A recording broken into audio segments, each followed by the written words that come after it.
Señor, pero este es un amor especial. Es el amor con que tú nos has amado de tal manera que sin recibir nada a cambio nos has dado todo. Y el mismo Señor Jesucristo lo expresa cuando habla con Nicodemo ahí en el capítulo 3 de Juan, cuando él dice, de tal manera amó Dios al mundo que ha dado a su Hijo unigénito. Es que ese amor viene marcado por la acción de dar, Señor. Gracias por habernos dado a tu Hijo unigénito. Cuando el profeta Isaías decía de que había tu espíritu sondeado si había algún hombre que se inclinara a buscarte a ti y no lo halló. Señor, todos nosotros somos como suciedad, como dice el profeta, y todas nuestras justicias como trapos de inmundicia.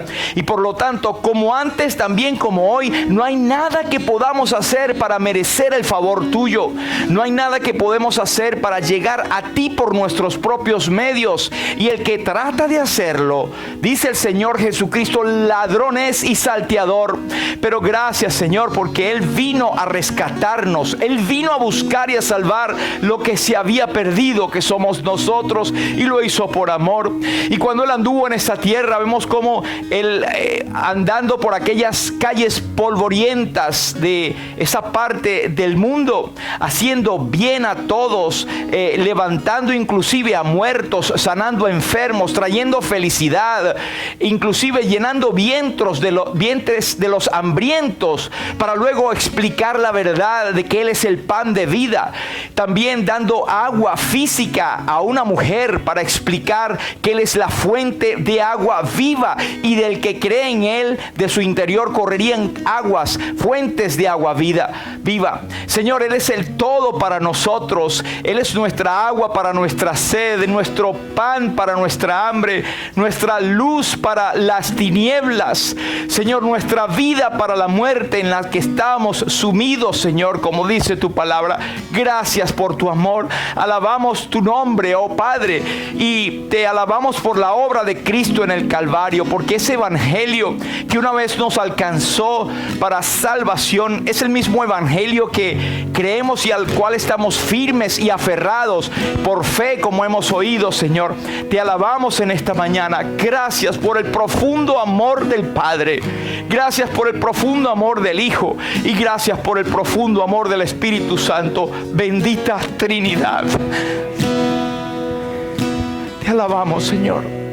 Recibe la adoración. Recibe nuestras alabanzas, Señor, que aunque humildes, no tenemos palabras para expresarlo, Señor, pero sí un corazón rebosando de alegría y de agradecimiento por la obra del Calvario. Gracias por tu amor, Señor. Esta mañana, si bien estamos acá con un propósito de adorarte y alabarte, también hay hermanos, hermanas que vienen con cargas, Señor. Suplicamos que tú con tu Santo Espíritu les toques, Señor. Tu Santo Espíritu, ese mismo Espíritu de amor, Señor, que mora en cada uno de nosotros, pueda hacer su obra extraña de amor al tocar nuestras vidas y decir: yo estoy con vosotros. Señor, que cualquier necesidad pueda ser suplida por ti. Cualquier amenaza no traiga el temor, sino la inteligencia que tú nos has dado para la preparación. Señor, que podamos estar dispuestos a ayudar al que tiene menos recurso. Señor, queremos que tú nos des ese espíritu, que nos des el querer como el hacer por tu buena voluntad, que nos mueve el amor. El apóstol Juan decía que el amor de Cristo nos constriñe pensando esto: si uno murió por todos, luego todos murieron. Ya no viven para sí, sino para aquel que murió y resucitó por ellos. Señor, dejamos estas humildes expresiones de alabanza a ti, y a la vez también estas peticiones para que tú, Señor, estés con nosotros y nos hagas sentir tu presencia y el privilegio de echar delante en tus hombros, Señor, toda nuestra angustia, toda nuestra enfermedad, toda nuestra desesperación, Señor, porque tú has prometido estar con nosotros todos los días hasta el fin del mundo. A ti sea la gloria, Señor. Te bendecimos y te damos gracias en el nombre precioso de Jesús. Amén. Les recordamos que allí tenemos la página web, el enlace, ya sea por YouTube como Iglesia Bautista Lumbrera o por Facebook como Iglesia Bautista Lumbrera, o la más difícil, pero tiene más, es www.lumbrerabiblica.com. Esto es para que usted lo use como tratados electrónicos y pueden llegar a miles de personas, así que aprovechemos la tecnología. El tema que tengo por delante en esta mañana es una pregunta. ¿Usted cree que el mundo está en crisis? Bueno, hay una ilustración allí, ¿verdad? El mundo está en crisis y aparece el globo terráqueo como echando humito, como pasando por cosas que no son normales, y se dice que la misma creación está con dolores de parto, dice Romanos, y eso fue escrito hace más de 2000 años. ¿Cómo estaremos ahora? ¿Qué significa la crisis? La crisis es cualquier evento que no se puede evitar, que es un evento inestable, es un evento crucial que ocurre, digamos, cuando menos se espera, y es posible que a veces se vea la crisis venir. Ahorita vamos a hablar de alguna de estas cosas. Hay síntomas que nos hacen ver viene una crisis. Pero esto es lo que es la crisis, es sencillamente un momento de cambio, un momento crucial, un momento en que ocurren muchas pruebas. Y sabe que la palabra crisis en griego, precisamente crisis se escribe y habla de juicio o de periodo de prueba. Y es que en muchas de las crisis es que nosotros nos damos cuenta de situaciones. Por ejemplo, Job pasó por tremenda crisis. Todos estamos de acuerdo con eso, ¿verdad? Y Job pasó por la crisis, yo creo que la más profunda que todo ser humano o un ser humano pueda vivir en la tierra. El perder en un día toda su familia, todos sus hijos, todos sus bienes. Y de hecho venir con una sarna que le cubrió todo el cuerpo. Y después los amigos, al querer aconsejarle, le hicieron más mal que bien. Y de paso en esa crisis vino su compañera, su esposa, que le acrecentó la crisis al decirle: maldice a Dios y muérete. O sea, él no la tenía para ganar en ese momento. Fue un periodo de prueba, pero que Dios utilizó para, primero, enseñar al mismo Job, pero dar prueba y testimonio de que este hombre realmente era un hombre creyente en Dios. Y que no todas las pruebas y crisis vienen como consecuencia de pecados o de errores. Eso es una de las cosas que tenemos que tomar en cuenta. Entonces, hay crisis económica, ¿verdad? Algunos dirán: no me hable de sentimiento porque me pongo a llorar. Crisis económica.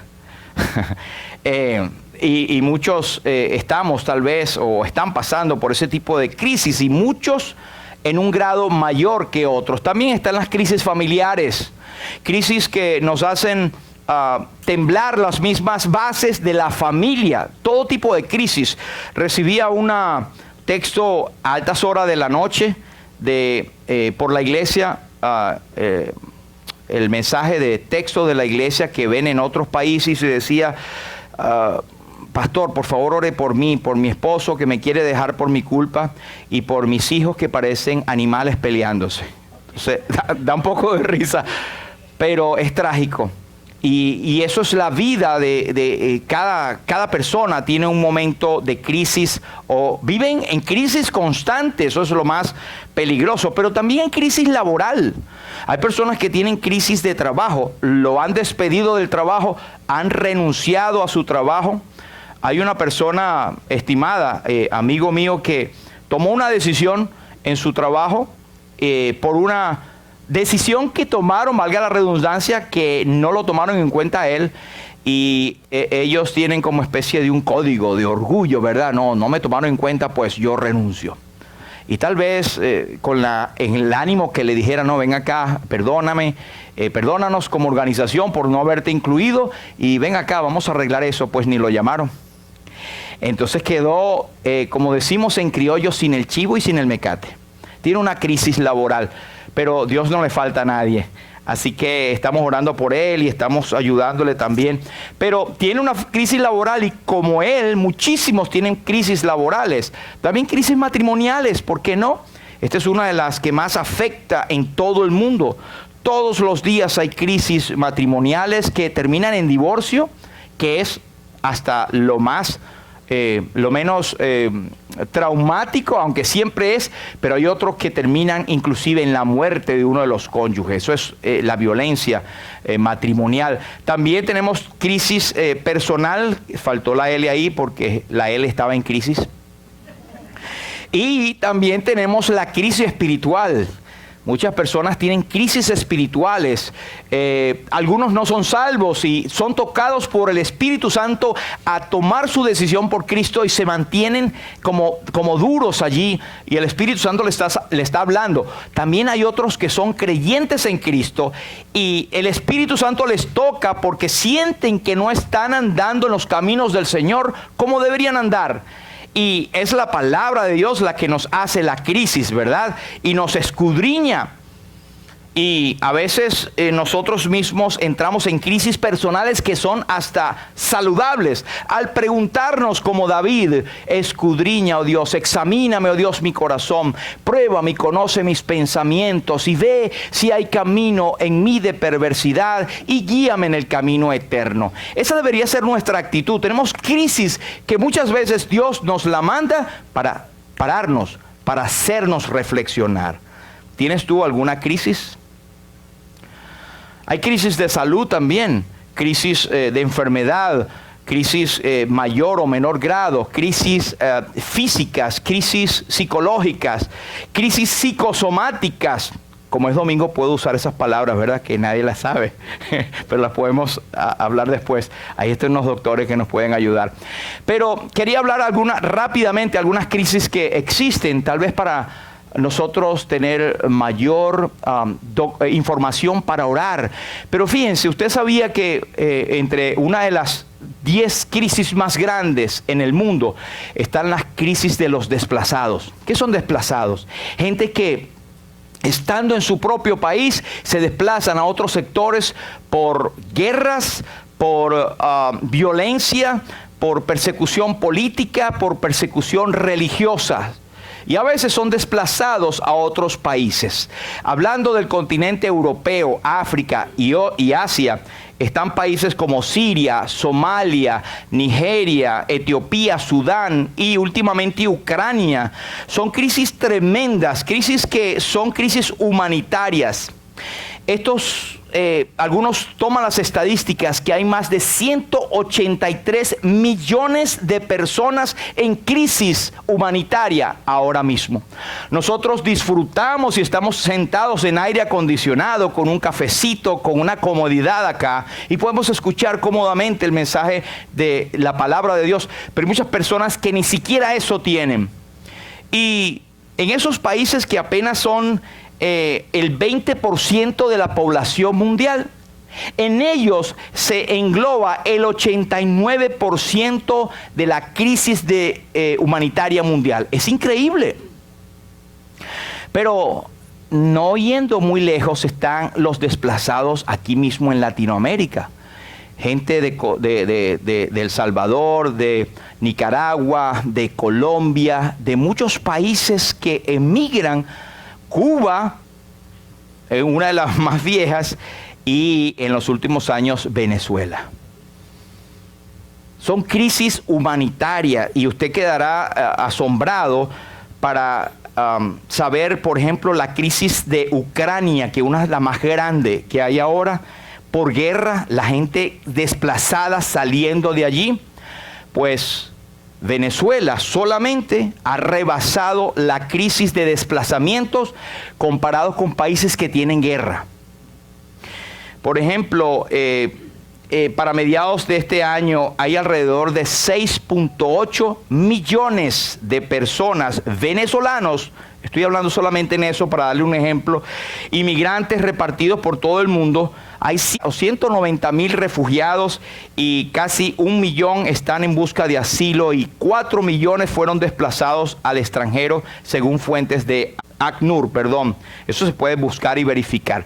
Gente que ha pasado, por ejemplo, la famosa y terrible selva de Darién, con resultados trágicos, tremendos, con niños, han sido muertos, han sido comidos por los animales de allí y con guerrilleros también. Es una crisis tremenda que llama al corazón. Son crisis que ocurren, pero también tenemos la crisis económica. Usted sabía, como dijo y mencionó nuestro hermano Daniel el domingo pasado, Estados Unidos, según su estadística, su economía se ha contraído, usted dirá, pero es poquito, 0.2%, pero en una economía tan poderosa como la de los Estados Unidos, eso lleva de 12 a 13% en incremento de rampante de la economía negativa. Eso es recesión, que ya viene y ya estamos.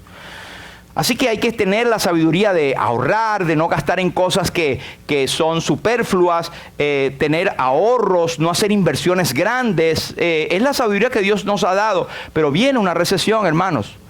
Ahora, que vamos a estar angustiados, arrancándonos los pelos porque viene. No, Dios está en su trono. Amén. Joven fui y he envejecido y no he visto justo desamparado, ni su descendencia que mendigue pan. Amén. Así que hay esta crisis también, pero también hay una crisis de tráfico humano, tráfico sexual, tráfico de personas. Y usted quedará aún más sorprendido al saber que en los Estados Unidos solamente hay cerca de 403,000 personas que han sido reportadas en tráfico humano y también sexual. Se afirma que hay cerca de 21 millones de personas que están en trabajos esclavizados y de sexual.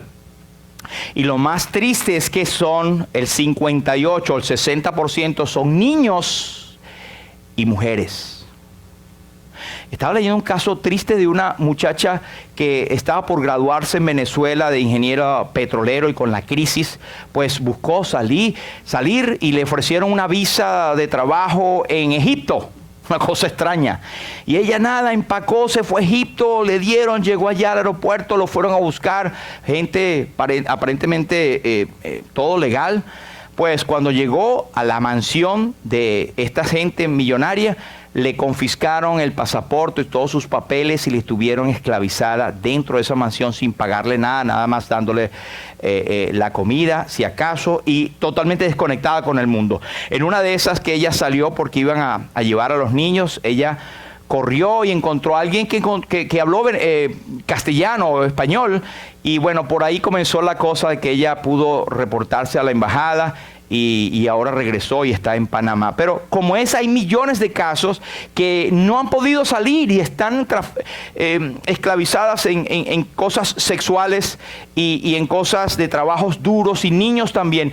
Y usted se va a sorprender también de saber que hay muchas pelotas o cosas deportivas, inclusive lentes que usted puede usar o cualquier cosa que están siendo hechas por niños esclavizados en el mundo. Palm Beach es uno de los condados donde han reducido, pero es el foco mayor de tráfico de blancas o de trata de blancas o de personas con tráfico sexual. Es sorprendente aquí en este condado. Pero eso son crisis. Hay otras crisis como crisis de muertes violentas. Por ejemplo, hay más de 17,000 muertos en lo que va de años y hay ya millones cuando tú lo divides en diferentes causas. Desviación de la ideología del género, la implantación o ¿cómo se llama eso? Nos están tratando de meter obligadamente la ideología del género, que no es más que una ideología, no tiene basamento científico. Y lo peor del caso es que están metiéndose con nuestros hijos para adoctrinarlos desde pequeño, inclusive cambio de sexo, cuando los niños no saben, no pueden comprar licor ni nada por el estilo, porque tienen que ser mayores de 18 años, pero sí pueden ser ellos decidir cambiar su sexo cuando un niño no sabe ni pedir un helado. Desviación de la verdad de muchas iglesias. Estos son nada más algunos ejemplos de las cosas que por las cuales podemos orar y que estamos en una crisis mayor de la que tú y yo podemos imaginar.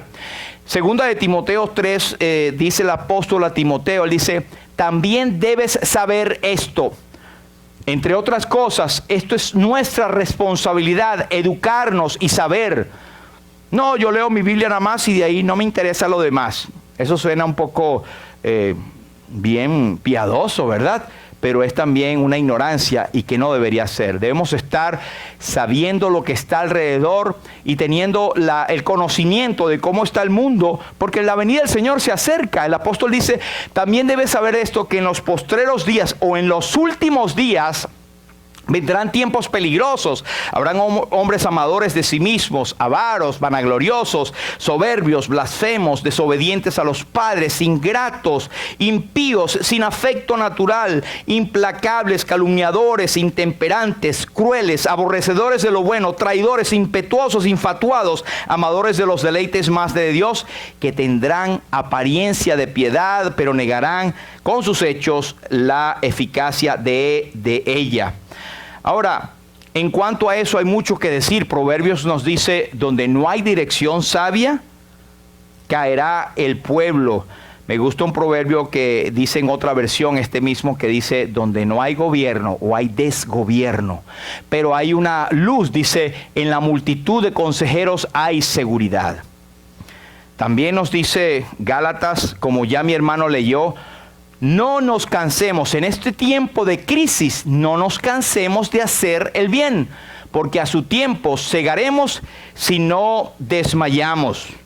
Recuerden, nosotros, los creyentes en Cristo, los que realmente tenemos la bandera de la verdad, y no es por vanagloria, pero es sencillo verlo. Si usted sufre persecución, empieza a sufrir, bullying, por así decirlo, en su trabajo, en la vida diaria, por causa del Evangelio, usted está en la verdad. Porque el Evangelio se opone ahorita a todo lo que es normal ahora. Dice que también todos los que quieren vivir piadosamente en Cristo Jesús, ¿qué pasará? Persecución, mas los malos hombres y los engañadores van a mejorar con el tiempo. Irán de mal en peor, así que no nos engañemos, hermanos. El mundo va de mal en peor, engañando y siendo engañado. ¿Cómo responde el cristiano? ¿Cómo podemos nosotros responder ante esa crisis? Pues hay una clave y la tiene, no se sabe si fue David o si fue alguien en el exilio o durante la cautividad que escribió el Salmo 102. Ese salmo es precioso. Pero el Salmo 102, quien quiera que lo haya escrito, dice, Jehová, escucha mi oración y llegue a ti mi clamor. No escondas de mí tu rostro en el día de mi angustia o de mi crisis. Inclina a mí tu oído, apresúrate a responderme el día que te invocare. Hermanos, leamos el Salmo 102 completo en su casa. Es un salmo precioso. De hecho, es un salmo mesiánico. Todo lo que usted ve allí, ve la bendita Trinidad. Se lo dejo como tarea. La Trinidad allí. El Hijo hablando de los sufrimientos que tendrían. El Padre respondiendo a partir del versículo 11. Y el Espíritu Santo trayendo la consolación. Es un salmo precioso, uno de los salmos llamados mesiánicos, pero que nos puede ayudar a nosotros también en nuestras crisis. Número 1, resumiendo, no vamos a enfrentar ninguna crisis si no reconocemos que estamos en ella. No vamos a tener ni siquiera la cura de ninguna enfermedad si no reconocemos que debemos ir al doctor y que nos sentimos mal, tenemos algo, ¿cierto? Primero de Pedro nos dice, no os sorprendáis del fuego de prueba que os ha sobrevenido, como si alguna cosa nueva os aconteciese, sino gozaos por cuanto sois participantes de los padecimientos de Cristo. Aunque por un tiempo, si es necesario, tengáis que ser afligidos en diversas pruebas. No nos sorprendamos, hermanos, si a partir de, cada día va a ponerse más fuerte la cosa en cuanto a los creyentes en Cristo. Por casualidad, ayer, mientras repasaba mis notas, entré en la página del gobierno y ellos dicen clarito y raspado. En español está su agenda antibíblica, la describen completica. Todo el apoyo hacia la comunidad transgénero, la ideología, la defensa del matrimonio del mismo sexo y todo lo demás. Y nosotros bíblicamente nos oponemos a eso, pero ellos lo dicen clarito allí, o sea que ni siquiera lo ocultan. Salmo 102, el versículo 3 dice: mis días consumidos, mis huesos quemados, mi corazón herido, mis huesos pegados a mi carne. Habla inclusive de un cuadro de desnutrición. Cualquiera que sea la crisis, también dice: soy semejante al pelícano en el desierto, al búho de las soledades, para hablarnos inclusive de la depresión. Hay muchos que están en depresión y algunos son cosas que tienen base clínica, algunos químicos, los doctores saben. Otras cosas que pudiésemos ayudar es buscando las cosas del Señor, metiéndonos en la palabra, pero no soy médico, simplemente estoy exponiendo la palabra. Pero hay mucha sanidad en el nombre de Jesús, hay poder en el nombre de Jesús para ello. El Salmo 2 nos dice también, para el segundo punto que quiero decirles, es que debemos reconocer nuestra condición de impotencia. No podemos ante las crisis. No podemos, por eso el salmista David decía: Señor, no puedo con mi pecado. Y él decía: mi pecado te declaré y no encubrí mi iniquidad. Dije: confesaré mis transgresiones al Señor, y tú perdonaste la maldad de mi pecado. El otro es el confesar. Primera de Pedro nos dice que debemos humillarnos bajo la poderosa mano de Dios para que Él nos exalte cuando fuere tiempo. Nada de ser soberbio: yo puedo con esto. Eso le ocurre a otras personas, no a mí. Humillaos pues bajo la poderosa mano de Dios. Mi pecado te declaré, Señor. Estos son ejemplos que no da tiempo de ver, pero Moisés dijo: ¿quién soy yo? Quítame la vida. Moisés estuvo en depresión. Elías dijo: basta ya, oh Jehová, quítame la vida. Jeremías dice: oh Jehová, yo soy un niño. Isaías dijo: bueno, ya yo estoy muerto. Y los discípulos decían: Señor, sálvanos que perecemos. Así que la Biblia está llena de realidades, de hombres y mujeres que pasan por lo que tú y yo pasamos. Y la buena noticia es que hay redención en Cristo, hay ayuda en Cristo, hay bienestar y refrescamiento en la palabra de Dios. 4. Debemos reconocer la fortaleza de Dios para salir en medio del conflicto. El Señor tiene misericordia que es eterna. El Señor escucha la oración. El Señor no desecha nuestros ruegos. Al que a mí viene, no le echo fuera. Y siempre es el mismo. Hebreos nos dice: Jesucristo es el mismo ayer, hoy y por los siglos. Así que, hermanos, ¿estamos en crisis? Sí estamos. Y los problemas son grandes, tal vez, pero más grande es el Señor. Y Él está con nosotros. Amén.